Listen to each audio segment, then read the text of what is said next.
Ésaïe au chapitre 17. Oracle sur Damas. Voici, Damas ne sera plus une ville. Elle ne sera qu'un monceau de ruines. Les villes d'Aroër sont abandonnées. Elles sont livrées aux troupeaux. Elles s'y couchent et personne ne les effraie.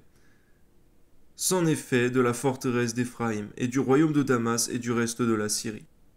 Il en sera comme de la gloire des enfants d'Israël, dit l'Éternel des armées. En ce jour-là, la gloire de Jacob sera affaiblie, et la graisse de sa chair s'évanouira.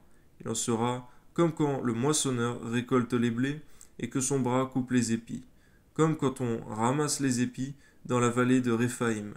Il en restera un grappillage, comme quand on secoue l'olivier. 2, 3 olives au haut de la cime, 4, 5 dans ses branches à fruits, dit l'Éternel, le Dieu d'Israël. En ce jour, l'homme regardera vers son Créateur, et ses yeux se tourneront vers le Saint d'Israël. Et ne regardera plus vers les autels, ouvrage de ses mains, et ne contemplera plus ce que ses doigts ont fabriqué. Les idoles d'Astarté, les statues du soleil. En ce jour, ces villes fortes seront comme des débris dans la forêt et sur la cime des montagnes, abandonnées devant les enfants d'Israël, et ce sera un désert. Car tu as oublié le Dieu de ton salut, tu ne t'es pas souvenu du rocher de ton refuge, garde-nous de cela, Seigneur.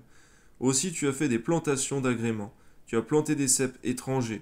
Lorsque tu les plantais, tu les entourais d'une haie, et bientôt tu les fis venir en fleurs. Mais la récolte a fui au moment de la jouissance, et la douleur est sans remède. Oh, quelle rumeur de peuples nombreux! Ils mugissent comme mugit la mer. Quel tumulte de nations! Elles grondent comme grondent les eaux puissantes. Les nations grondent comme grondent les grandes eaux. Ils les menacent et elles fuient au loin, chassées comme la balle des montagnes au souffle du vent, comme la poussière par un tourbillon. Quand vient le soir, voici, c'est une ruine soudaine. Avant le matin, ils ne sont plus. Voilà le partage de ceux qui nous dépouillent, le sort de ceux qui nous pillent. C'est vrai, Seigneur, tu châties tous ceux qui font du mal à tes enfants, à tes élus, à ta maison, Seigneur. À toi seul soit la gloire, Seigneur, dans le nom de Jésus. Amen.